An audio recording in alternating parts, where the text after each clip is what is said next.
Meus queridos irmãos, então, estamos de volta, estudando a primeira carta de João, já há algum tempo, estamos realmente chegando no finzinho, né? Se você não viu, dá uma olhada lá na nossa playlist, confira os outros estudos. Eu sou o pastor Ramon, aqui da Igreja Presbiteriana de Baixo Quandu, no Espírito Santo, e que Deus nos guie nesse trecho. Verso 6 até o verso 10, capítulo 5 da primeira carta de João, diz assim: Este é aquele que veio por meio da água e sangue, Jesus Cristo, não somente com água, mas também com a água e com o sangue. E o Espírito é o que dá testemunho, porque o Espírito é a verdade. Pois há três que dão testemunho no céu: o Pai, a Palavra e o Espírito Santo. E esses três são um. E três são os que testificam na terra: o Espírito, a água e o sangue. Os três são unânimes num só propósito. Se admitirmos o testemunho dos homens, o testemunho de Deus é maior. Ora, este é o testemunho de Deus, que ele dá acerca do seu Filho. Aquele que crê no Filho de Deus tem em si o testemunho. Aquele que não dá crédito a Deus o faz mentiroso, porque não crê no testemunho que Deus dá acerca do seu Filho. Que o Espírito Santo nos acompanhe, que ele nos guie nesse momento de estudo em nome do Senhor Jesus. Irmãos, então, no último vídeo nós vimos como a vitória, João termina falando da vitória sobre o mundo daquele que crê no Filho de Deus. No verso 5 ele vai mostrar isso, que crê no Filho de Deus, ele vence o mundo. Ou seja, pela fé nós nos tornamos filhos de Deus, não seremos mais condenados. Ele está combatendo essa ideia de salvação por um conhecimento misterioso, então ele está dizendo de uma fé prática que se demonstra em crer na verdadeira doutrina, em amar a Deus e ao irmão e a viver uma vida santa. Esta é a forma de escaparmos do mundo, vivermos os mandamentos de forma santa, piedosa e justa. Hoje, nós vamos ver algumas evidências de Jesus Cristo como o Salvador do mundo. João vai fazer... Por que ele está dizendo isso? Ele quer dar mais segurança para os crentes. Ele está batendo e sempre dizendo: olha, se você está em Cristo, você está salvo, Jesus é o Salvador do mundo. E agora ele vai, com esses versos, firmar mais, dizer que esse testemunho é verdadeiro, vale a pena crer em Jesus Cristo. Então, vamos para algumas notas no texto. Texto difícil também, eu espero também conseguir simplificar ele. Olha como é que ele começa com a doutrina de Cristo. Ele diz assim: este é aquele que veio por meio de água e sangue, Jesus Cristo. O que ele quer dizer isso, por meio de água e sangue, né? João está botando correlato aqui dois momentos muito importantes da vida de Jesus. Com água, ele se refere ao batismo, e com sangue, ele se refere à morte. Ou seja, são dois momentos onde a divindade de Jesus é demonstrada. Por exemplo, no batismo, nós temos aquela manifestação, a voz no céu, o Espírito descendo como pomba. Então ali a divindade de Jesus é manifesta. Na morte de Jesus também, o centurião, né, que estava ali com Jesus, vê aqueles terremotos, principalmente ali em Mateus, e possuído de um temor, ele grita: olha, esse aí verdadeiramente era o Filho de Deus. Então, no batismo e na morte, a divindade de Jesus ficam evidenciadas. Então, tanto a água do batismo quanto o sangue da sua morte são testemunhas de que Jesus é Deus, ele é divino, né? Ele é o próprio Deus. E aí, ele enfatiza como que essas água e sangue estão juntas nesse testemunho da divindade de Jesus Cristo. O verso 6 continua assim: não somente com água, mas também com a água e com o sangue. Ele evidencia, ele dá ênfase. João testemunhou essa realidade. Dá um pulo lá depois em João 19, verso 34, como que na hora que aquele soldado dá uma lancetada no lado de Jesus Cristo, lá sai água com sangue, né? Sai junto a água e sangue desse ferimento de Jesus. Por que ele está apontando para isso? Porque os falsos mestres, eles pregavam, né, que Jesus Cristo havia se tornado divino no seu batismo. Foi ali, ele não nasceu filho de Deus, ele não era o filho de Deus, ele torna-se o Jesus Cristo divino na água do batismo, e lá na cruz a divindade o abandona. Então, alguns falsos mestres, não eram todos os pregnósticos, mas alguns diziam isso. No batismo ele torna-se divino e na morte essa parte divina abandona o Jesus humano ali na cruz. Então, João dá um testemunho diferente. Ele diz, não, ali naquela cruz, quem morria era o Deus homem.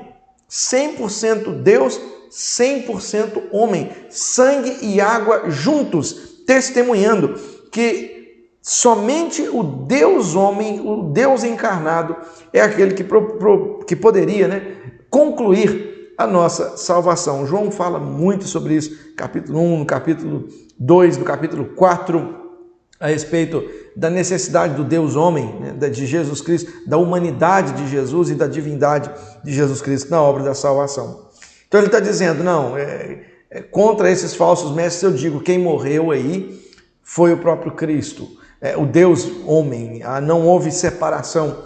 Deus sempre foi divino e houve um momento da história que ele foi divino e humano e nunca mais deixou de o ser. E aí, sem o testemunho do Espírito, olha que interessante, olha como é que, além desses fatos, você tem uma outra testemunha que é chave, que é o Espírito, a pessoa do Espírito. O verso 6 continua assim, e o Espírito é o que dá testemunho, porque o Espírito é a verdade. João chamou o Espírito Santo já de o Espírito da verdade, capítulo 6, lá no capítulo 4, no verso 6. E é o Espírito Santo que confirma em nós e nos nossos corações a verdade sobre Jesus Cristo. Dá uma lida lá em João 15, no verso 26, que você vai ver essa verdade. O Espírito dando testemunho a respeito de Jesus Cristo. Ou seja, sem o testemunho do Espírito, ninguém entenderia que Jesus Cristo, que no batismo e na morte, ele está evidenciando, ele está dizendo quem ele é. Batismo e morte testificam a mensagem do Evangelho, mostram que Jesus Cristo realmente é ungido e torna esse Evangelho eficaz nas nossas mentes. E olha como é que em seguida ele vai unir esses três, a água, sangue e o Espírito. Olha o verso 7. Pois há três que dão testemunho. Isso aqui João está seguindo um princípio jurídico da época dele. O princípio dizia que três testemunhas estabelecem a verdade. Se três pessoas testemunhassem a mesma coisa, aquilo seria verdade. E aí, o que essas três estão testemunhando do quê? Da encarnação. Olha como é que ele continua, o verso 8, 7 até a entrada do 8. Pois há três que dão testemunho no céu, o Pai, a Palavra e o Espírito Santo. E estes três são um. E três são os que testificam na terra. E aí, eu creio que você vai perceber que essa expressão sua, ela está entre colchetes aí na sua Bíblia, porque essa é uma expressão problemática, Alguns dizem que, na verdade, esse trecho não fazia parte do original, mas ele veio para aí através de uma homilia de Cipriano, do pai da igreja, que coloca uma homilia latina. A NVI, por exemplo, se eu não me engano, ela não tem, se você está usando uma versão NVI, ela não tem essa partezinha final aí. Mas a grande questão, meus irmãos, é que a maioria dos manuscritos antigos tem esse trecho. Então nós não temos por que duvidar de que ele é verdadeiro, que fazia parte, que ele surgiu da pena de João. A ideia aqui é que a Trindade, tanto no céu quanto na terra, testificam de forma unânime. Aqui no céu, A Trindade no céu testifica de forma unânime sobre a divindade e a humanidade de Jesus Cristo. Olha o contraste, agora vai falar das que estão na terra, o verso 8. O Espírito, a água e o sangue, e os três são unânimes num só testemunho. Ou seja, as mesmas que foram mencionadas no verso 6 e 7, o Espírito, pelo meio dos dons, da inspiração, a água, por meio do batismo cristão, e o sangue, por meio da ceia do Senhor. Ou seja, olha como é que você tem a Trindade testemunhando no céu, e aqui na terra você tem o Espírito, você tem a água, você tem o sangue, todos nos seus símbolos, nas suas formas, testemunhando, todos eles unidos num único propósito, anunciar Jesus Cristo, dizer que ele é o ungido, né? Ele é o Cristo, ele é o Salvador. E esses 3 testemunhos são valiosíssimos. Olha o que ele diz no verso 9. Se admitimos o testemunho dos homens, o testemunho de Deus é maior. Ora, este é o testemunho de Deus que ele dá acerca do seu Filho. João está certo de que só o testemunho dos apóstolos não seria suficiente. Então ele diz, olha, o próprio Deus que não mente, ele é testemunha. A Trindade, da qual é impossível que ela minta, né? A Trindade é verdadeira, ela se une para testificar a respeito de Jesus Cristo. Então, esses falsos mestres estão malucos. Não, isso é gente louca. O próprio Deus testifica a respeito da pessoa de Jesus Cristo, o divino e humano Filho de Deus. E aí, ele faz algumas declarações relacionadas agora com a atitude das pessoas diante desse testemunho. E ele vai mostrar 2 pessoas. Diante desse testemunho, você tem o que crê e o que não crê. Aí olha o verso 10, como é que ele começa falando para aquele que crê nesse testemunho. Aquele que crê no Filho de Deus tem em si o testemunho. Ou seja, a fé é esse testemunho internalizado.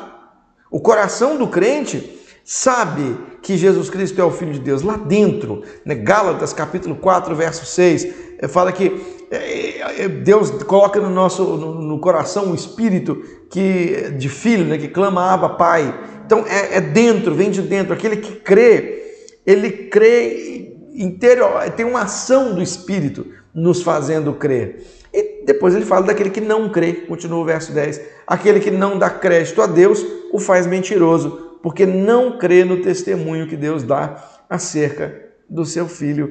E quem não crê faz Deus mentiroso e ajunta condenação para si.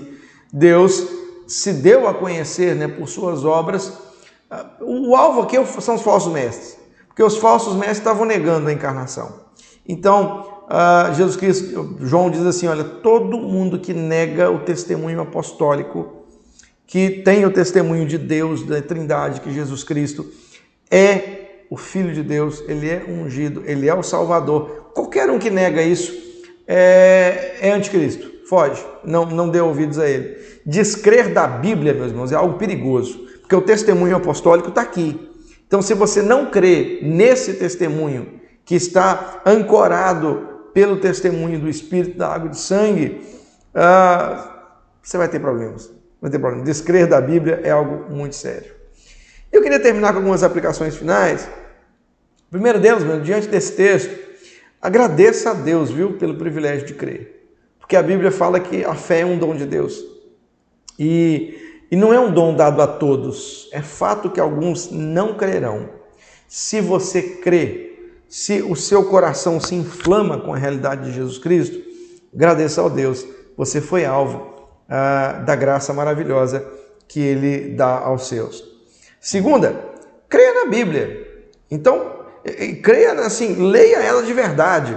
Tire mesmo tempo, diga assim, não, eu vou pôr na minha agenda a leitura da Bíblia. Isso aqui é o meu horário de meditação. Faça isso, lê com vontade, porque é nela, meus irmãos, que Deus comunica a verdade. Você só vai encontrar a verdade, o testemunho da verdade, dentro da Escritura. Então leia, creia nela e se esforce, estude mesmo. O meu objetivo aqui é te ajudar a estudar mesmo a Escritura. Abrace isso e continue aí crescendo nesse conhecimento. E por fim, creia na Bíblia e demonstre isso, demonstre a sua fé verdadeira. O amor bíblico é atividade. Você lembra? Amor bíblico não é só sentimento. A fé da Bíblia é uma fé prática. A prova da nossa fé são as obras que a fé produz. Que Deus te abençoe. Até o nosso próximo encontro, se o Senhor nos permitir.